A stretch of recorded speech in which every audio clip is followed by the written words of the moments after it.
Muraho neza, mbanje kubasuhuza mbifuriza amahoro y'Imana, imigisha ituruka ku Mana ibagereho. Jeremy Muhirwa, uyu munsi tukaba tugiye kuganira ku Mana. Imana tuyiganireho, tuyivuge ibyiza yadukoreye, tuyivuge ibigwi, imbaraga zayo zihebuje, byose bishingiye ku byo yadukoreye nawe yadukuye. Ariko igitumye nza kubaganiriza ku Mana uyu munsi ni urukundo yanyeretse rutuma iteka amarira mbunga amaso nkumva ko ku Mana nkavuga nti aho wankuye ibyo wankoreye urukundo wanyeretse cyane cyane urukundo ukomeza kunyereka birarenze, bituma umuntu yumva yarira nk'uruhinja ugahogora, ariko Imana iteka ikaguhoza ikakubwira ngo humura mwana wanjye, ndi kumwe nawe, ndacyagufasha ikiganza, hamwe nagukuye na n'ubu ndi hose, ndi wawe, ndi kumwe nawe. Kubw'iyo mpamvu rero, iyo numvise umuntu avuga ngo Imana yambwiye, Imana yagize gutya, Imana yagize gutya,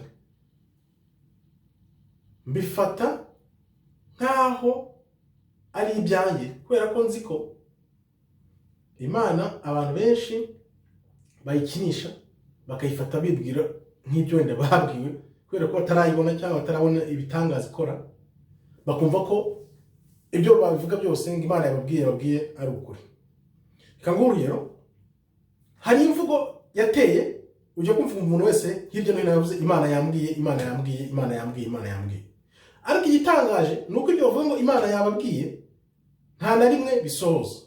Kandi Bibiliya itubwira ko iyo uvuze ngo ibintu Imana yabikubwiye cyangwa ukigira umuhanuzi, ukavuga ngo umuhanuzi ibyo uvuze ntibisoze, icyo gihe ugomba gufatwa nk'umuhanuzi w'ibinyoma.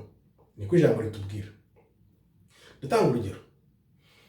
Niyo mpamvu nigengeserera cyane niyo mbonye ibintu Imana ikabinyereka nkabona ko bivuye ku Mana, ntago mvuga ngo Imana yambwiye cyangwa yagize gutya, bifata nk'aho ari ikimenyetso cyangwa umwuka wera ibintu yanyeretse.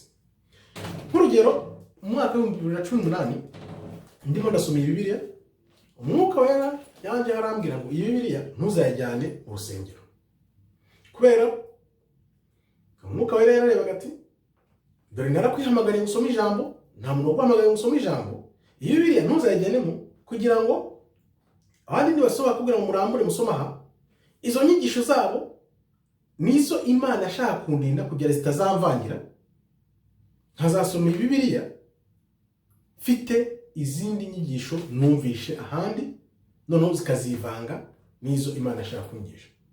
Igihamya mfite ni iyihe? Nuko nagiye mbwira umupasiteri w'icyo gihe twasenganaga, arambaza ati Bibiliya yawe irihe? Ndamubwira iri mu rugo, kuko yari afite Bibiliya nyinshi amiye, ndasoma none ndamubwira nti iyanjye iri mu rugo, ntawe nshobora kuyizana mu rusengero ntararangiza kuyisoma, nibyo nategetswe. Kumbi njyewe ntabwo nabonaga ko Imana yari iri kuncira amarenga yuko insengero zigiye gufungwa, kuko nareretswe ngo iyi Bibiliya ntabwo uzayijyana mu rusengero. Ntabwo nahise mbyumva ngo numve ibyo ari byo.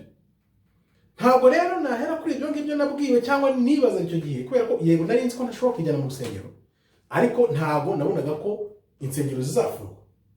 Ntabwo ibyo nabibonaga. Niyo mpamvu tugomba kwirinda kwishyira mu myanya twiyerekana ko tuvugana n'Imana direct, cyangwa se Imana iduha ubutumwa tuyibeshyera ibintu bitaduhaye.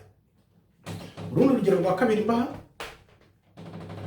nabwo nari kugenda mu nzira, noneho ndibaza nti Imana,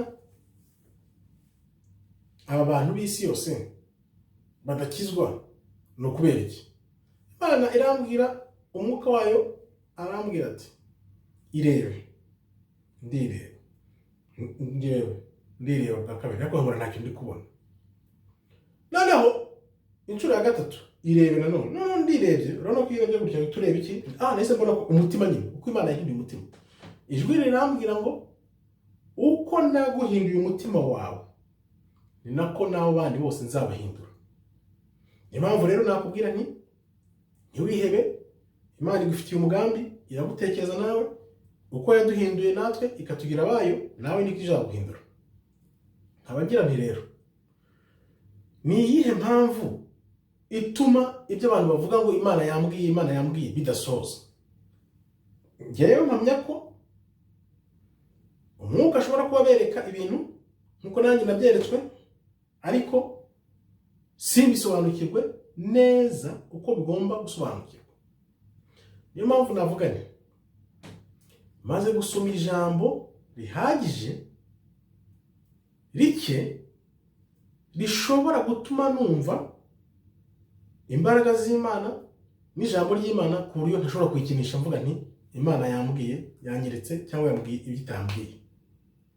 Abo bantu rero bavuga ngo Imana yambwiye, Imana yanyeretse ibi ngibi bigenda gutya na gutya gutya na gutya, nababwira nti bitonde, kubera ko impamvu wenda batabyumva neza nuko umwuka ashobora kubereka ibyo bintu bakabibona, ariko muri bwa bwenge bwabo wenda nta mpano yo gusesengura bafite, nkuko nanjye wenda byangendekeye, kimwe nuko Imana inyereka ibiba, bimwe bikaba uko yabimbwiye, ibindi bikaba ari nk'amarenga, ariyo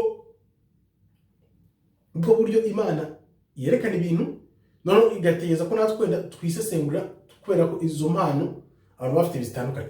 Ni ukuvuga ngo rero impamvu benshi batabyumva ntibavuge ibizaba uko byakabaye, nuko benshi muri twe tudafite izo mpano wenda zo kwisobanura iby'Imana yatweretse. Akaba ariyo mpamvu nyabahanuzi bagomba kubaho, kuko nimba uvuze ngo Imana yakubwiye ibi n'ibi n'ibi ntibisoze, ni ukuvuga ngo wigize umuhanuzi, kandi Imana ntabwo yamanutse izi kurebe ikubwire nk'uko yabwiraga ba Mose, ba Eliya, ba Enoch, ba Jeremiah n'abandi nk'abo. Abo nibo bahanuzi tuzi tunasoma hano iby'Imana yabahaye, bikaba biri gusohozana n'uyu munsi. Niyo mpamvu navuga nti muntu ugiye kwikuzo birakwiriye banza utekereze kabiri, ubundi urebe niba ugiye kubwira abantu koko ari byo Imana yakubwiye, ubyumva neza uko ugiye kubivuga ariko bizasohoza. Akaba ariyo mpamvu ngiye mvuga nti imbaraga nke zanjye nzi neza zo mu ijambo nzi ko nkiri umwiga, niyo mpamvu ntakinisha ibintu byo kuvuga ngo Imana yambwiye cyangwa nahanuye ibi n'ibi n'ibi n'ibi, kuko urukundo n'imbaraga Imana yakoresheje kugira ngo umutima wanjye uhinduke, nibyo nasomye mu ijambo ryayo nkaryumva, noneho nkareba, nkagerageza kureba ibiri inyuma y'ubuzima, nkareba aho Imana iri, nkasoma n'ukuntu Imana imeze ikomeye, n'ukuntu itwiyereka, n'ukuntu ivugana natwe n'ibintu byose yaremye, n'impamvu ibintu biba mu isi byose ntibikangane ngo ize ibihoshe igire gutya, ariko yaratubikiye umunsi umwe iziyerekana. Niyo mpamvu mvuga nti abantu bakinisha Imana bavuga ngo yababwiye cyangwa byagenze gutya, ntabwo baba bazi ibyo ari byo. Niyo ndibaza nti se aba bantu bumva ijambo ry'Imana cyangwa ntabwo baryumva? Kuko wumva ijambo ry'Imana bya nyabyo, ukareba ibintu Imana yaremye, ukava muri ino si gato wenda tugenda ugahumiriza na gato, ukibaza ibintu utanabona aho Imana iri, uko ibintu bimeze, uko ijambo ritubwira, ubyumva neza. Ntabwo wakinisha Imana ngo uvuge ngo Imana yambwiye, ngo Imana ngo yagize gutya na yagize gutya, ntabwo bishoboka. Niyo mpamvu mvuga nti ababikora nk'uko nguko hari izindi mpamvu zibibatera, cyangwa se nk'uko nabivuze bakaba bereka ibintu ntibabibone uko biboneka, kubera iki? Badafite ya mpano yo kubisesengura, cyangwa se badashaka ababisesengura. Kwa hiyo rero nkaba ndangije ngira nti mukomere, Imana ikomeze ibarinde, imigisha ituruka ku Mana ibagereho. Shalom, shalom, shalom.